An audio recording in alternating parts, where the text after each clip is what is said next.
So what you're saying is change the dynamics and you will change the other person's behavior? And that would change the results.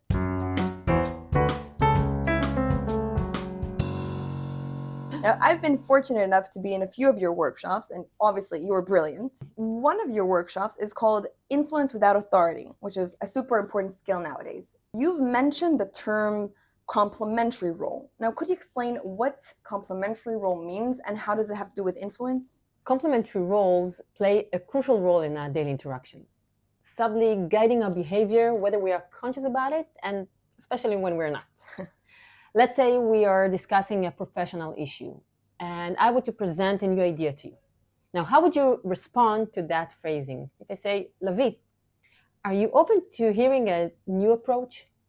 Well, that leaves me with no option but saying, yes, I am. Exactly, because the question, are you open to, cleverly puts you in a position where you have to consider whether you are open-minded. Now, most people would like to perceive themselves as such, and therefore they'll be more receptive. So is it just magic? Does it work this way? I mean, you change your phrasing and people do what you ask?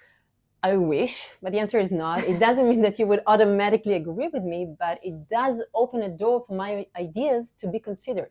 Just like compliments, basically.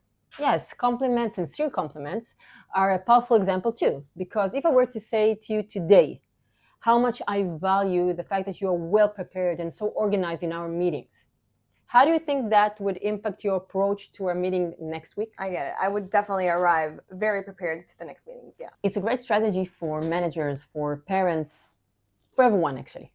Because you see, every situation we encounter has its unique settings, which is shaped by the words that we use, the tone of our voice, our body language. All those components create the energy and dynamics in the interaction. And as participants in this interaction, we instinctively adjust our behavior to align with those cues. We adopt a role that complements the whole context. So what you're saying is change the dynamics and you will change the other person's behavior? And that would change the results. This is why understanding this phenomenon can significantly enhance our ability to influence others. If we want to influence others, we have to change the dynamics. But what does that exactly mean, to change a dynamic? By adjusting our communication style, tweaking it a little bit, we can influence the roles other people take on. For example, let's take being on hold for a long period with customer service. Oh my God, everybody's worst nightmare. Exactly. Now, if once the representative finally connects and starts with apologizing for the delay, how would you feel as a customer? That they've been doing something wrong. Exactly. And then what your role is? I'm supposed to be compensated. I need to complain. This is why many call centers replace the apology with thanking us for our patience. Thanking for our patience, acknowledge the wait without framing it as a fault. And then our role as customers is different.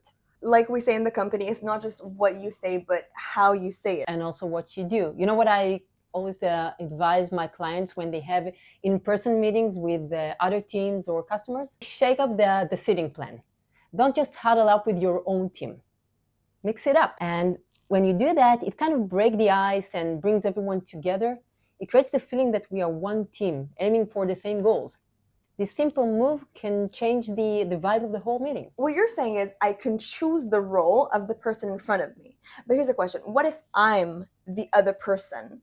Can I affect and change the role that I was assigned to? Yes. Well, first of all, you need to recognize it. A salesperson told me that he was negotiating with a prospect.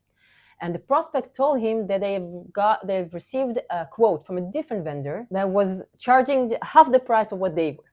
Now, the salesperson instinct was to lower the price. Yeah, he's under pressure. Exactly, which is exactly what the prospect was aiming for, setting up the complementary role dynamics in which the salesperson is the one to compromise. However, recognizing it, he chose not to fall to this role that would eventually lead to a non-profitable deal. Instead, he said, I can understand that not every organization can afford investing in our solutions.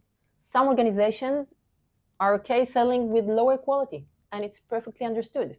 He chose not to be the pursuer, and then he changed the dynamics. I'm on the edge of my chair right now. What happened at the end? Did they close the deal? They actually moved forward with the deal without lowering the price. He mentioned that the fact he was aware of the complementary role that enabled him to steer the conversation to his desired outcome. Practically, the next time you want to change someone's complementary role or adjust yours, what should you do? Ask 3 questions. Number 1, what is the role you want the other person to adopt? Number 2, what is the role that you should adopt?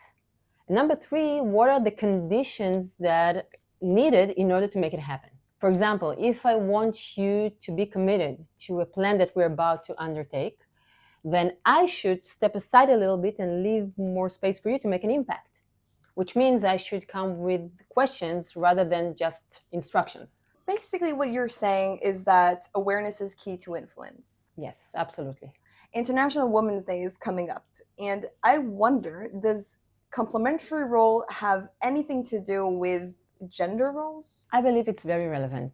The fact that women occupy a different status today than they did 100 years ago is partly thanks to the fact that both women and men refuse to fall into the complementary roles traditionally assigned to them. I work with the female lawyers, and it's very often that they find themselves in a situation where their femininity is portrayed as weakness. The world of negotiation is a very sexist environment. Exactly, and in negotiation, it's not uncommon that the other party would throw up lines like, the young lady probably doesn't know, or as a young woman you should be aware of, and those statements are meant to make her feel weak and uncomfortable. But I heard a response that I really loved. A lawyer that instead of getting flustered and confused, she simply said to the other lawyer, "It seems that you are quite unconcerned with me being a woman." And the other attorney immediately backtracked his statement, and she continued confidently and said, "So how about we set that aside and focus on the agreement in front of us?" And this way, she turned his chauvinism into a disadvantage rather than her being a woman. That's a perfect answer to sexism, and it's a perfect ending to our video. And I think that it really just encourages us to be very aware of the complementary roles that we're assigned to and that the other person takes in order to influence. Thank you so much, Efrat. Thank you. It was fun.